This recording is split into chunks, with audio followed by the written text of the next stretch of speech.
Bismillahirrahmanirrahim. Assalamualaikum warahmatullahi wabarakatuh. Apa kabar? Semoga kalian semua sehat ya. Ibu Pur juga alhamdulillah sehat. Kali ini kita ketemu lagi di mata kuliah komunikasi kelompok. Yang kali ini akan saya bawakan adalah sebuah chapter, tentu saja masih dari buku Bibi, yaitu tentang bagaimana menjalin hubungan dengan anggota kelompok. Bahwa ini sebetulnya sifatnya konfirmasi ya, karena Anda semua sudah melakukan semacam tugas ya, yang berdasarkan sebuah chapter yang ada di dalam buku Bibi. Mengapa perlu dikonfirmasi? Karena saya khawatir Anda kurang saya katakan, kurang dapat memahami begitu detailnya buku Bibi menyampaikan tentang bagaimana menjalin hubungan dengan anggota kelompok. Kita akan melihat gimana caranya ya. Oke, yang pertama kaitannya dengan peran katanya ya. Apa sih peran?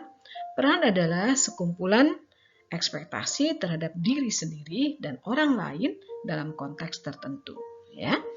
Jadi peran ini tentu saja dimainkan oleh setiap orang yang ada di dalam kelompok. Nah, sekarang bagaimana caranya orang memainkan peran gitu kan?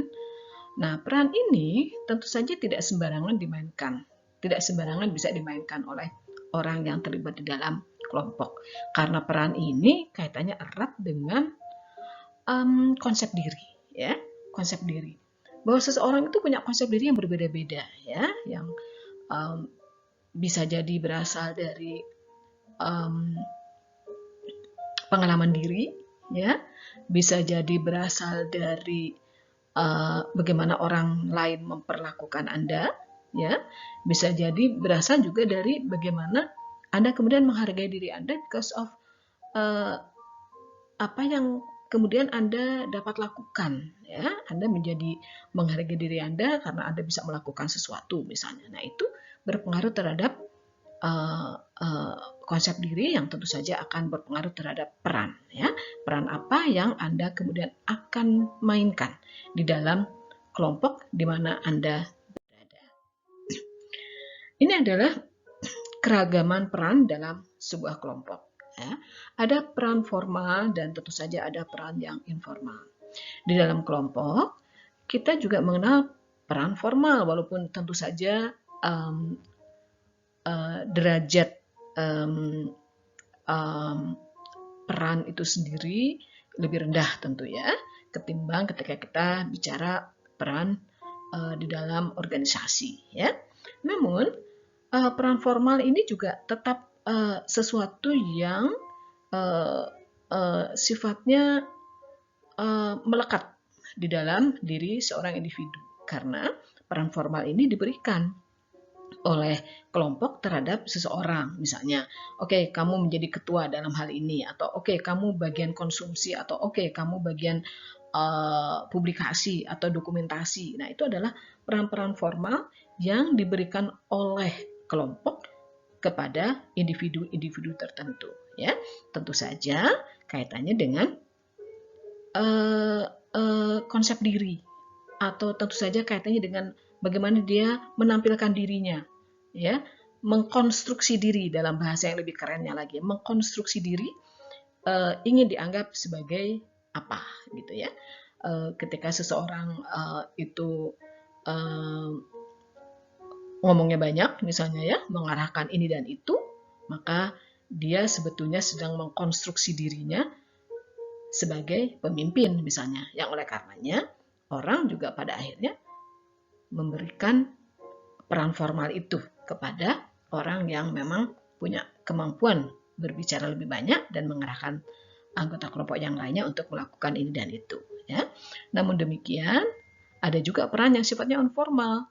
Peran yang sifatnya informal ini tentu saja tidak melekat ya, tidak melekat di dalam diri seseorang karena orang atau anggota dalam kelompok dapat memilih peran apa yang ingin dimainkannya gitu kan, dan itu bisa berganti-ganti ya, tidak menetap seperti itu ya. Peran informal bisa berganti-ganti di dalam diri seseorang sesuai dengan kebutuhan, ya, kebutuhan pada saat misalnya diskusi kelompok terjadi. Nah, dia akan memilih peran apa nih yang akan dimainkan karena sifatnya peran ini informal, ya. Oke. Kemudian di dalam kelompok kita ternyata juga mengenal ada 3 peran yang bisa kita pilih. Kita mau memerankan apa ya di dalam sebuah kelompok. Peran itu dalam kelompok ada yang terkait dengan pemeliharaan kelompok, ya. Peran juga ada yang terkait dengan tugas kelompok dan peran juga ada yang sangat individual, ya. Nah, ini adalah peran terkait dengan pemeliharaan kelompok. Bahwa kelompok itu harus terus-menerus dibangun, ya, berkembang, ya, bisa menyelesaikan masalah-masalah kelompok gitu kan. Nah, ini adalah tentang bagaimana kelompok itu harus dipelihara, ya, dipelihara ada terus. Gimana caranya kelompok ini terpelihara? Di dalamnya ternyata harus ada orang-orang, ya, yang memiliki kemampuan, ya, untuk menjadi encourager, untuk menjadi harmonizer, compromiser, gatekeeper, dan seterusnya. Or sometimes ada orang juga yang oke, aku mau jadi follower aja gitu kan ya, karena dia nggak merasa memiliki kemampuan dalam kaitan sebuah pekerjaan yang harus diselesaikan oleh kelompok, ya, karena bisa jadi kan pekerjaannya berbeda-beda atau masalahnya berbeda-beda yang dihadapi dari hari ke hari untuk sebuah kelompok itu, yang oleh karenanya bisa jadi orang mau jadi follower sometimes, but in another time dia mungkin mau jadi harmonizer, ya. Walau bisa jadi seseorang juga dia menetap saja memainkan peran terkait dengan pemeliharaan kelompok itu menjadi harmonizer. Misalnya ya, aku mau jadi harmonizer aja karena membuat orang comfort.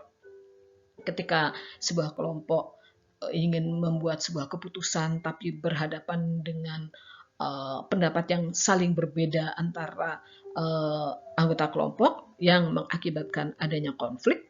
Nah, maka di sini peran harmonizer yang bisa jadi dimainkan oleh seseorang secara menetap juga akan membuat nyaman kelompok, ya, karena dia mungkin akan mengatakan sudahlah, ayo, mari kita cari solusi saja, jangan berkutat di masalah, misalnya gitu. Nah, oke, calm down, oke, yuk kita istirahat dulu, misalnya gitu ya. Nah, itu adalah harmonizer, ya.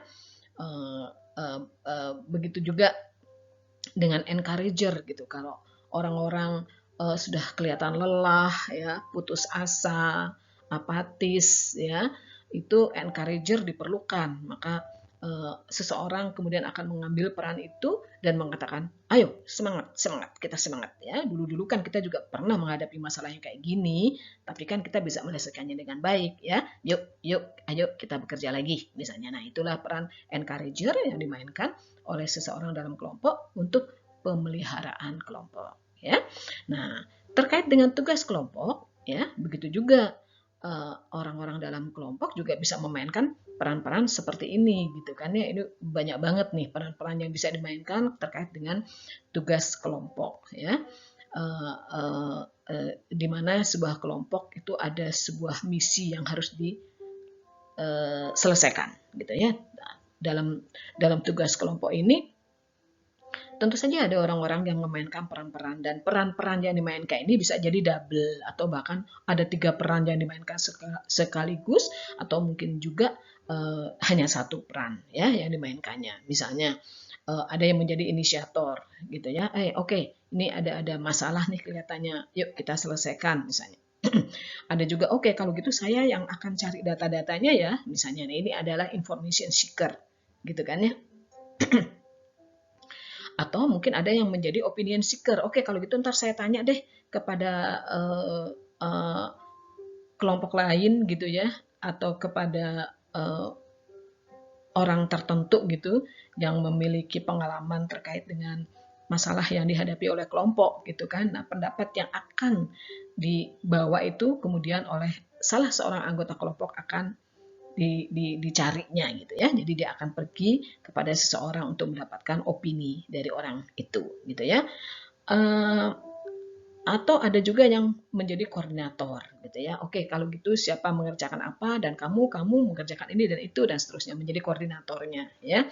Ada yang menjadi energizer yang mungkin sama dengan encourager tuh dalam pemeliharaan kelompok gitu ya.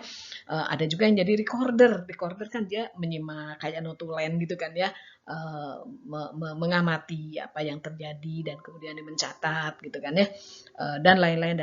Ini adalah tugas kelompok yang tentu saja semua orang dituntut untuk berperan di dalamnya ya. Nah, yang satunya lagi adalah peran individu. Nah, peran individu ini individual banget ya, karena dia ada kepentingan pribadi di dalam kelompok itu. Kepentingan pribadinya tentu saja macam-macam dong. Ada orang yang ingin dianggap baik, ada orang yang dianggap memiliki kelebihan, ada orang yang ingin dianggap, like um, uh, lucu misalnya ya, paling lucu misalnya. Ada orang yang ingin mendominasi gitu kan, mendominasi kelompok, maka dimainkanlah peran-peran individu tadi, tentu saja dengan kepentingannya ya, dengan maksud-maksudnya yang tertentu ya. Nah, di sini ada orang yang menjadi agresor ya, ada orang yang berperan sebagai blocker, selalu dia menentang misalnya kan. Tapi dengan menentang itu juga dia juga dilihat orang kan. Nah, ini dia maksudnya kan supaya orang melihat dia dengan cara menentang itu gitu kan ya. Kemudian ada yang jadi joker. Nah, joker juga kayak gitu. Joker itu kan biasanya sih maaf sih agak menyepelekan masalah juga. Dia sebenarnya nggak terlalu ngerti dengan masalah gitu kan. Dan ketika situasi memanas, maka joker ini memerankan dirinya gitu kan, membuat orang menjadi tertawa atau terhibur seperti itu ya. Nah, joker juga sebuah pilihan loh, yang bisa jadi memang dia berharap orang tetap akan melihat dia gitu kan. Dia mau direcognize as a joker, that's okay too gitu ya. Tapi juga ada yang ingin menjadi dominator, maka dia akan memaksakan kehendaknya gitu kan, akan menyuruh, bisa jadi kan memerintahkan orang melakukan apa gitu kan. Mungkin juga dia sengaja memperkeras suaranya jadi lebih keras, volume suaranya keras gitu ya. Belum lagi pemilihan kata misalnya, atau cara nonverbal komunikasinya, mungkin dia sometimes ketika orang duduk maka dia akan berdiri, kira-kira seperti itu ya.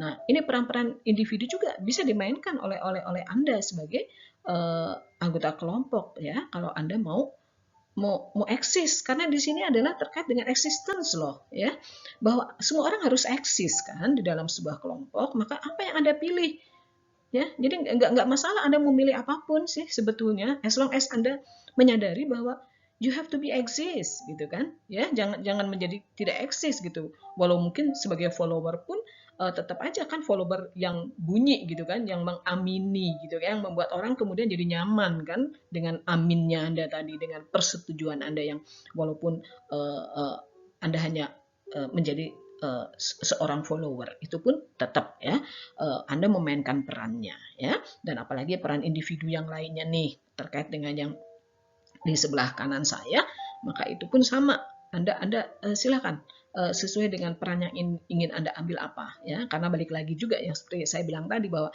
itu kembali ke konsep diri kita gitu ya. Konsep diri kita seperti apa, kita cukup percaya diri apa enggak gitu kan, terkait dengan peran-peran yang ingin Anda mainkan di dalam kelompok ya. Yang harus diingat adalah bahwa everybody has to be exist di dalam kelompok ya.